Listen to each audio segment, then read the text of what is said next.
দশম পর্ব D Bremen. বিজ্ঞান শিক্ষায় পুঁথির পড়ার সঙ্গে চোখের দেখার যোগ থাকা চাই, নইলে সে শিক্ষার 12 আনা ফাঁকি হয়। শুধু বিজ্ঞান কেন, অধিকাংশ শিক্ষাতেই এ কথা খাটে। রাশিয়াতে বিবিধ বিষয়ের মিউজিয়ামের যোগে সেই শিক্ষার সহায়তা করা হয়েছে। এই মিউজিয়াম শুধু বড় বড় শহরে নয়, প্রদেশে প্রদেশে সামান্য পল্লী গ্রামের লোকেরও আয়ত্তগোচরে।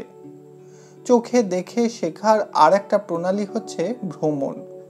তোমরা তো জানোই, আমি অনেক দিন থেকেই ভ্রমণ বিদ্যালয়ের সংকল্প মনে বহন করে এসেছি।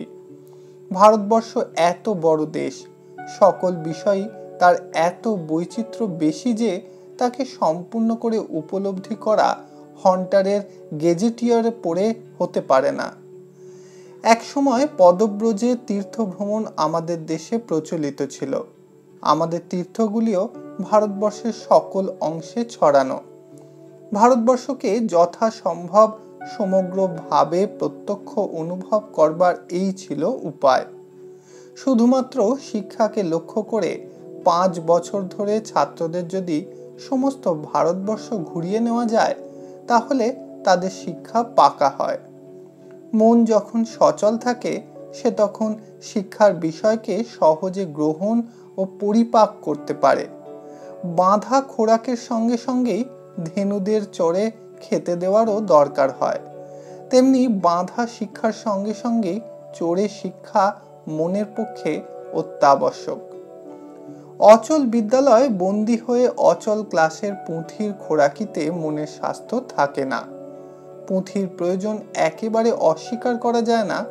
জ্ঞানের বিষয় মানুষের এত বেশি যে ক্ষেত্রে গিয়ে তাদের আহরণ করবার উপায় নেই। ভাণ্ডার থেকেই তাদের বেশিরভাগ সংগ্রহ করতে হয়।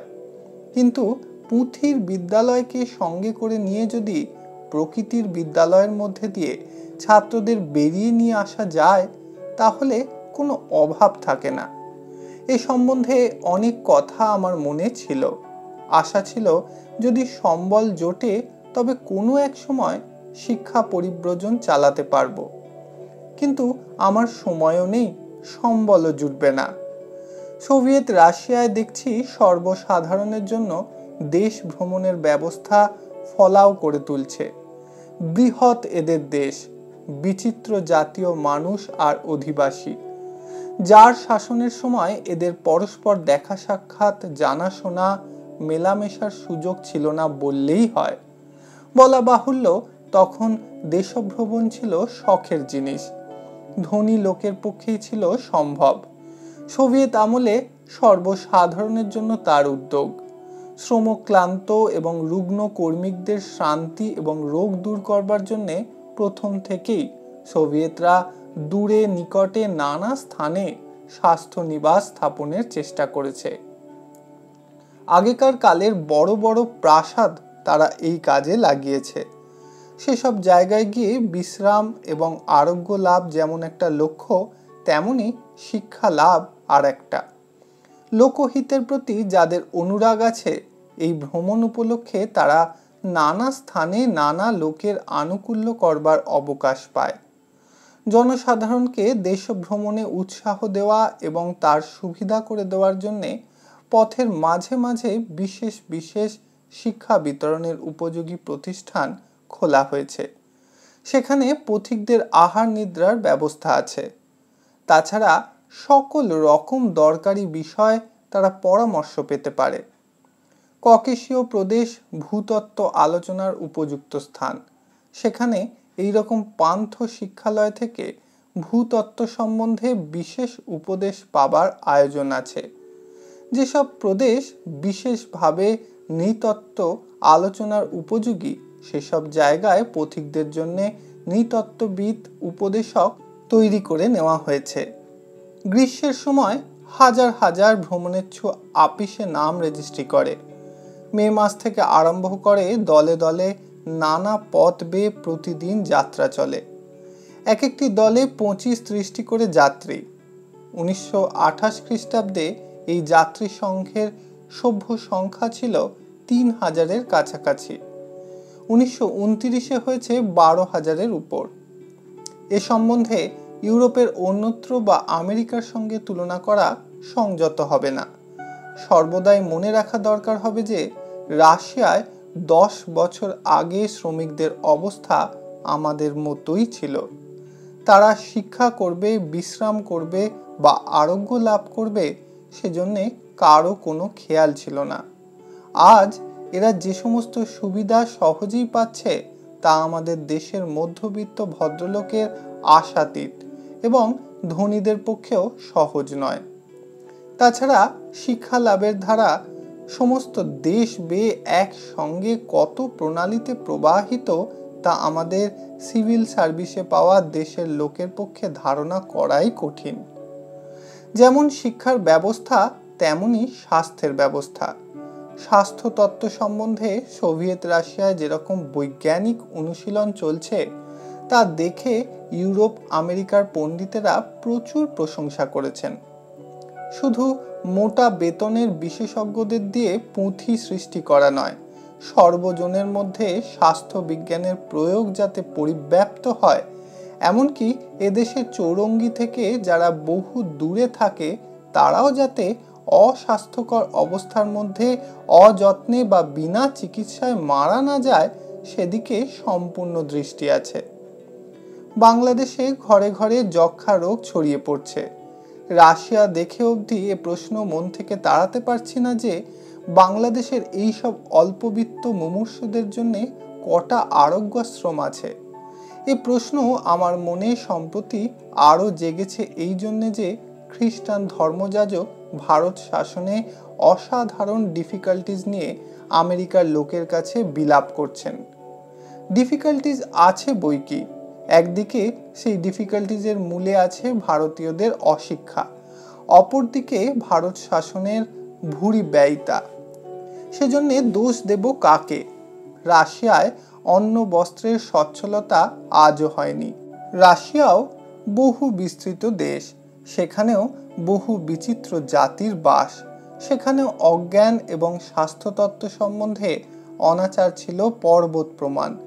কিন্তু শিক্ষাও বাধা পাচ্ছে না, স্বাস্থ্যও না। সেই জন্যই প্রশ্ন না করে থাকা যায় না ডিফিকাল্টিসটা ঠিক কোনখানে। যারা খেটে খায় তারা সোভিয়েত স্বাস্থ্য নিবাসে বিনা ব্যয়ে থাকতে পারে। তাছাড়া এই স্বাস্থ্য নিবাসের সঙ্গে সঙ্গে থাকে আরোগ্যালয়, সেখানে শুধু চিকিৎসা নয়, পথ্য ও শুশ্রূষার উপযুক্ত ব্যবস্থা আছে। এই সমস্ত ব্যবস্থাই সর্বসাধারণের জন্য। সেই সর্বসাধারণের মধ্যে এমন সব জাত আছে যারা ইউরোপীয় নয় এবং ইউরোপীয় আদর্শ অনুসারে যাদের অসভ্য বলা হয়ে থাকে। এই রকম পিছিয়ে পড়া জাত যারা ইউরোপীয় রাশিয়ার প্রাঙ্গণের ধারে বা বাইরে বাস করে, তাদের শিক্ষার জন্যে 1928 খ্রিস্টাব্দের বাজেটে কত টাকা ধরে দেওয়া হয়েছে তা দেখলে শিক্ষার জন্যে কি উদার প্রয়াস তা বুঝতে পারবে। ইউক্রেনিয়ান রিপাবলিকের জন্য 40 কোটি 30 লক্ষ, অতি ককেশীয় রিপাবলিকের জন্য 13 কোটি 40 লক্ষ, উজবেকিস্তানের জন্য 9 কোটি 70 লক্ষ, তুর্কমেনিস্তানের জন্য 2 কোটি 9 লক্ষ রুবল। অনেক দেশে আরবি অক্ষরের চলন থাকাতে শিক্ষা বিস্তারের বাধা হচ্ছিল। সেখানে রোমক বর্ণমালা চালিয়ে দেওয়াতে শিক্ষার কাজ সহজ হয়েছে। যে বুলেটিন থেকে তথ্য সংগ্রহ করছি তারই দুটি অংশ তুলে দিই। Another of the most important task in the sphere of culture is undoubtedly the stabilization of local administrative institution and the transfer of all local government and administrative work in the federative and autonomous republics to a language which is familiar to the toiling masses. This is by no means simple, and great efforts are still needed in this regard, owing to the low cultural level of the mass of the workers and peasants and lack of sufficient skilled labor. একটুখানি ব্যাখ্যা করা আবশ্যক। Soviet সম্মেলনের অন্তর্গত কতগুলি Republic ও স্বতন্ত্র শাসিত দেশ আছে। তারা প্রায় ইউরোপীয় নয় এবং তাদের আচার ব্যবহার আধুনিক কালের সঙ্গে মেলে না। উদ্ধৃত অংশ থেকে বোঝা যাবে যে সোভিয়েতদের মতে দেশের শাসনতন্ত্র দেশের লোকের শিক্ষারই একটা প্রধান উপায় ও অঙ্গ।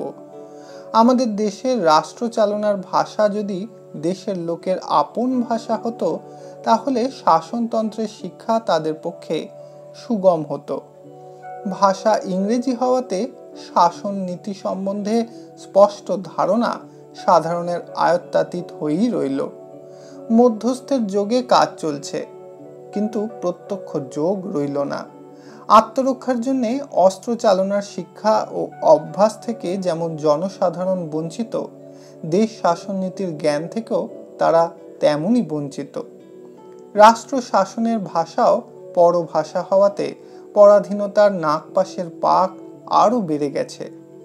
রাজমন্ত্রসভায় ইংরেজি ভাষায় যে আলোচনা হয়ে থাকে তার সফলতা কতদূর আমি আনাড়ি তা বুঝিনে, কিন্তু তার থেকে প্রজাদের যে শিক্ষা হতে পারত তা একটুও হলো না।